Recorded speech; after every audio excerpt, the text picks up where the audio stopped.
Hey, ¿qué tal? Bienvenido a una nueva entrevista en Megastar. Yo soy Nia Caro y hoy cuento con una artista que lo está petando. En tan solo un año se ha colado en TikTok, en los MTV y está en todo lo alto a nivel mundial. Bienvenida, welcome Gayle to MegaStarFM. It's such a pleasure for us to have you here. After this crazy year that you've been through with your whole album that you already released a month ago, you've been in the MTV like a few days ago, and you went viral on TikTok with ABCDFU. It was such a mental year for you. How does it feel for you?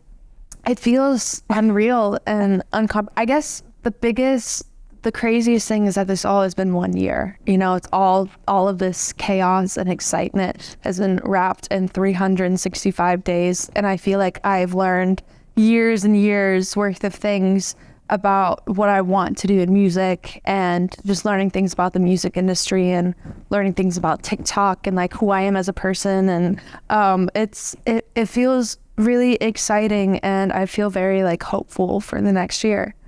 I would like to thank you, first of all, before we're going through the interview. Thank you, Gayle, to being brave and write things down that everyone feels on the daily basis, especially on ABCDFU, that song that you already sing on the showcase that you did like earlier on. The song that you dedicated to your haters. The one that you include in your new album, A Study of a Human Experience. Why did you dedicate a song to your haters, the ones that they are not really happy that you became the person that you are already?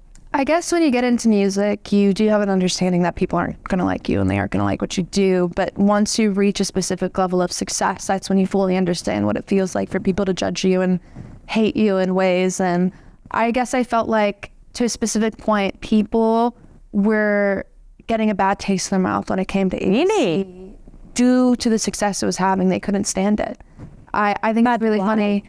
People can't stand to have something that they don't like happening in the world, and for other people to like it, because my opinion has to be right.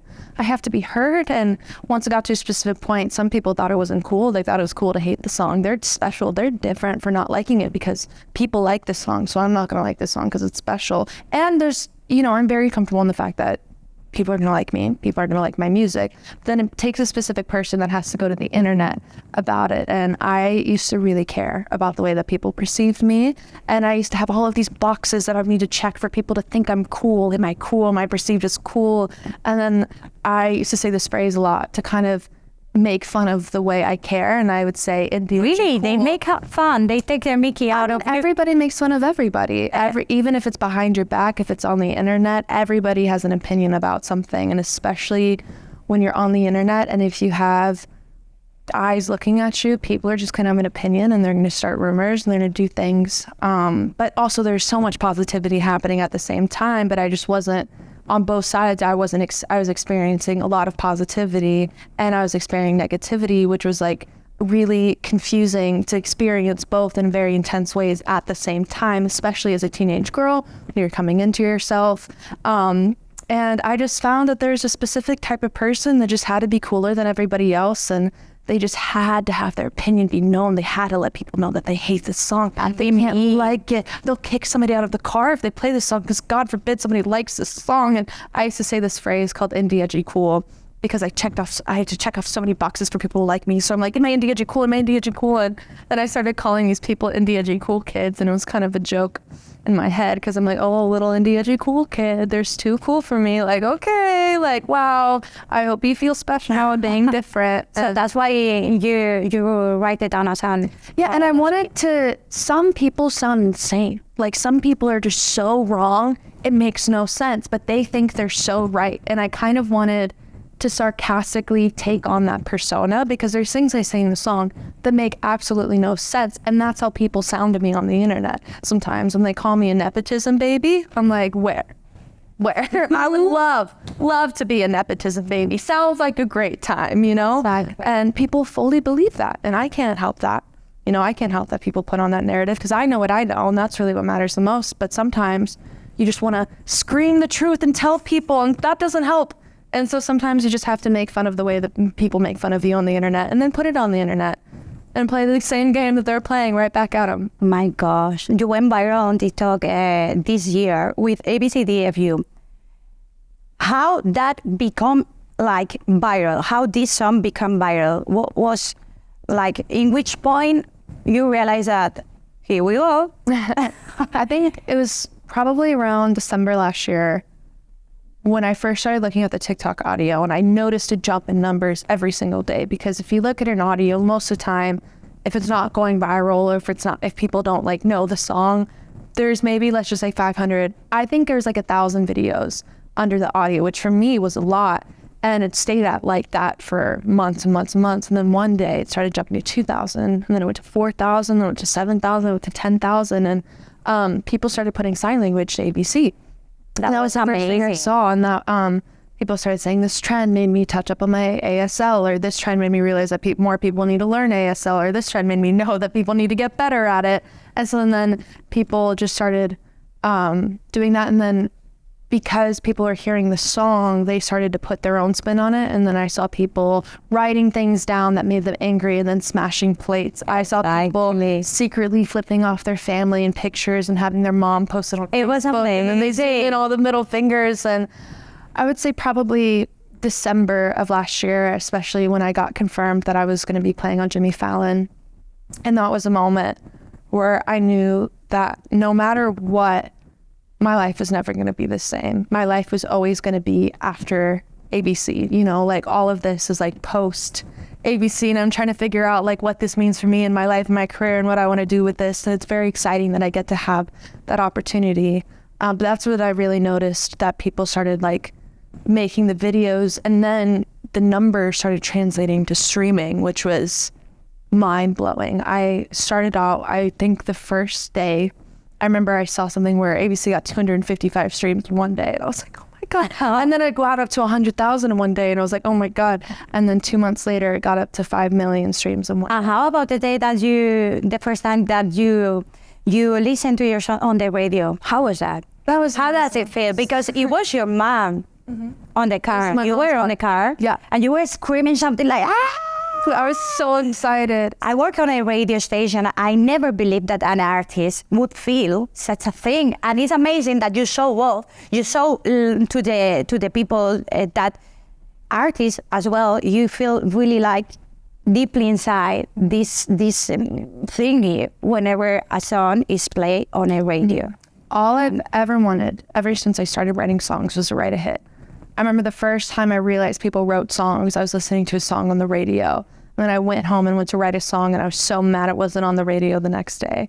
And then I was like, okay, I want to figure out one day how to write a song that will go on the radio. And that was a dream of mine. And I also wrote ABC with my best friend, and she's just a writer, and she always wanted to be a hit songwriter. And so then we met each other in Nashville, and then we wanted to become hit songwriters together.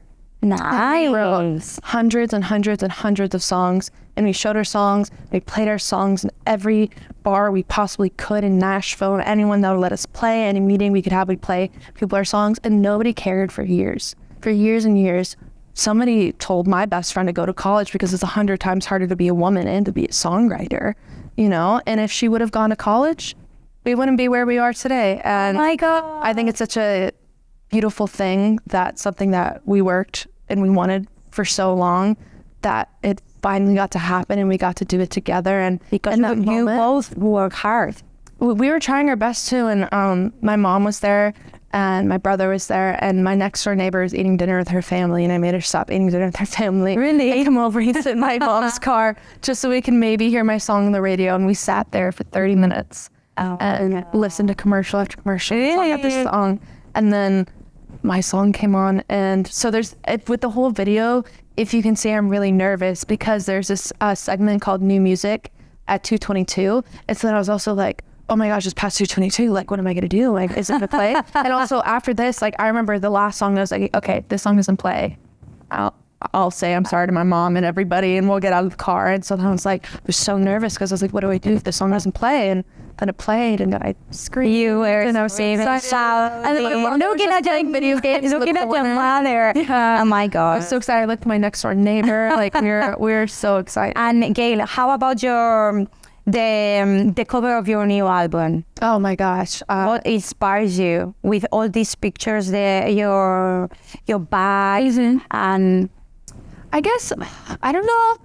because on the first one on your single, it was like your middle finger. Your middle finger, it was broken. Yeah, I broke my middle finger, and I don't want to flip you up, but like, you know, I see there's a Oh my God, there's still there's a little bump. I have a tattoo over it. Oh my God. Yeah. Oh, that's the reason why you got a tattoo on it. To be fair, this was pretty and I'm pretty, so I thought that was a good theme. Okay. But it was more of to cover a little bit of Okay. Oh, we just find out. but no, it's no, I'm deeply insecure. I don't think I'm pretty, but Oh my pretty, God. so it's okay. But and then I also got an ABC tattoo. My best friend and Dave and who we all wrote ABC, and we got it in each other's handwriting, so we can like keep it forever. Really nice. And Gayle, if you would have to choose one of your new songs from your album, which one is the most? What is the most special for you?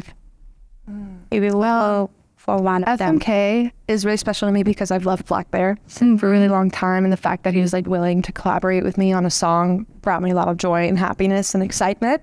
I also really love Snow Angels because when I think of that song, I can instantly think of the times that I had to make me write that song. Like, I can instantly go back to the nights, and my friends and I call them the Snow Angels nights, because like I was a solid like 3 or 4 nights combined into one song, and when I hear that song, it instantly like puts me in that place. Nice. What we can expect next on 2023? So next year, I will be going on tour with Taylor Swift, which I'm very excited for. I saw it on your Instagram. Time, Girl in Red, Gracie Abrams, Paramore, Muna, Owen.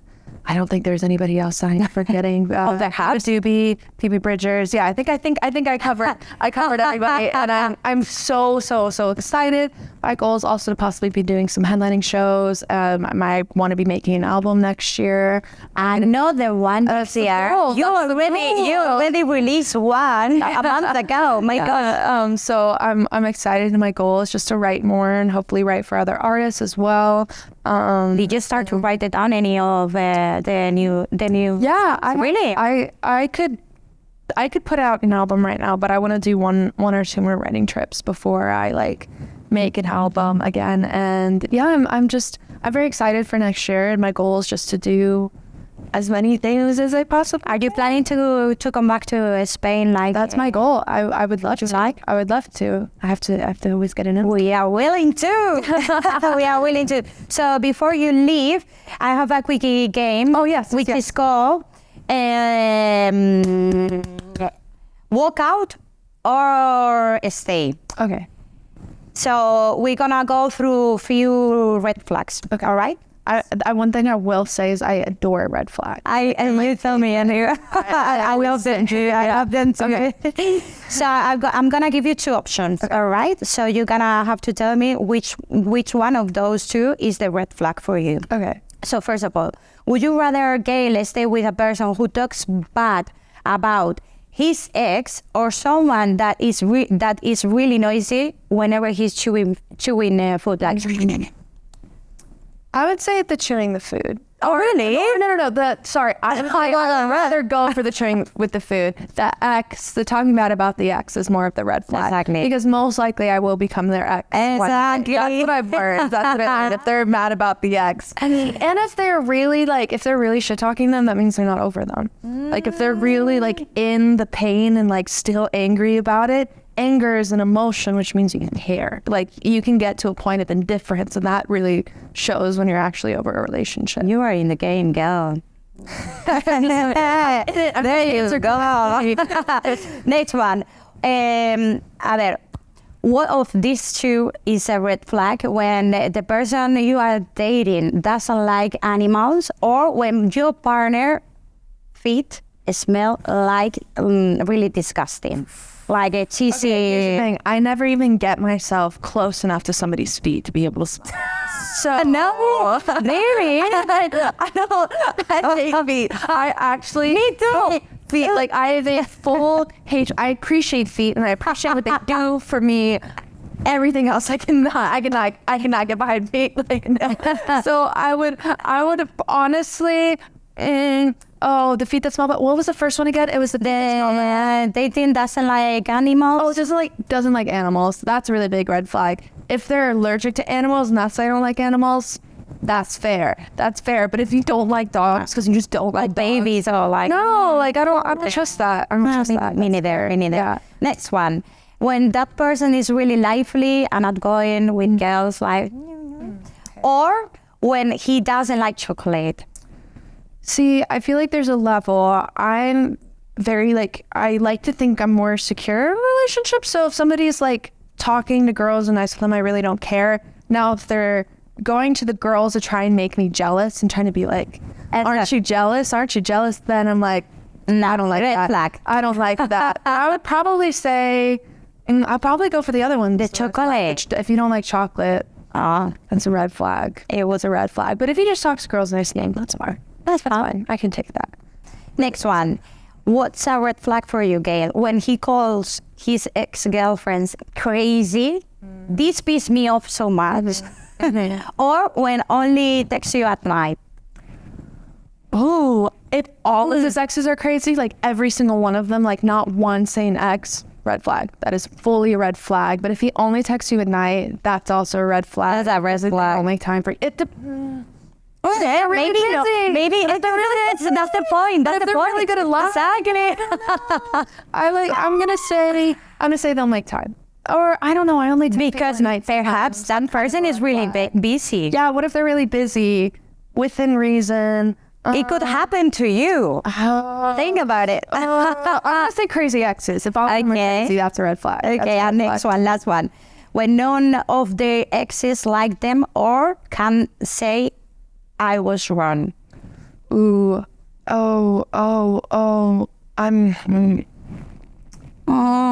I feel like none of the exes liking them is a really big red flag because I was with somebody who's all of their exes have blocked him. And I remember all of them. Every single one of them. And I remember thinking like, I would never do that. Like even if we break up, like I'll be the one who like won't block you. Like I'm going to stay. I'm going to be here. I wrote a song telling him and his whole entire family to go off on the internet and blocked him on everything. And I learned why all his exes block him. Because you will find out if all of the exes have blocked him, every single one of them, you will find out. You will find out why. Exactly. And Gayle, the last thing that I would like to finish with, I would like to finish the interview. If you would have to split up with someone that is pissing you off and is cheating on you or whatever, and what would you say to him? What would be your speech? Like Gayle's speech, like A, B, C, D, F, U, or another thing? Would you sing your song? Or would you? I would probably not sing this song. I think I am very, like when I get attached to things, even if you're terrible to me, like I will be like, I'm so sorry that you treat me badly and I can't handle that anymore and that's my bad. So, and then like for me, I would probably break up with the person and then I'll drive to their house and then I hang out with them for a little bit and then hang out with them for a couple weeks and then probably be like, there you go. We're done. It takes a long time for me to like detach from something. It happens to me. Very committed and very attached. It happens to you that you've been in a relationship and you couldn't break up with that person. How long did it take to you to break up with that person? But it happens to me. It took me a year and a half. Wow. And I know one of my colleagues, it took her a year as well. So I'm not sure if it's so hard. It's like it's just, I think for me too, is like I have felt like abandoned and like left and disappointed by very important people in my life. And I can't stand the thought of being that for somebody else.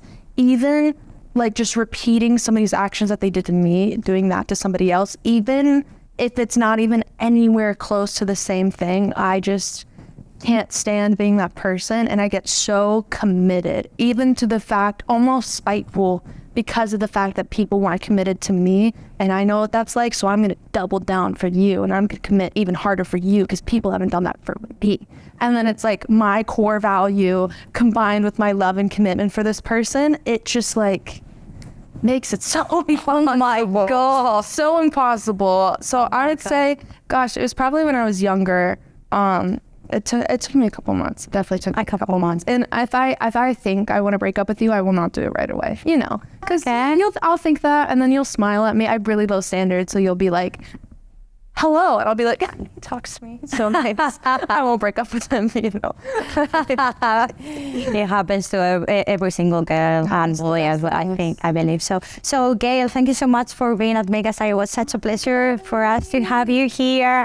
We are willing to see you acting and performing with Taylor Swift during your new tour. You told me earlier on that you're gonna be on LA, France, in a few days. Yes, yes, I'm gonna be at the NRJ Awards. So we will keep an eye on you. Thank All you. the best for you. Oh, thank you. Much love.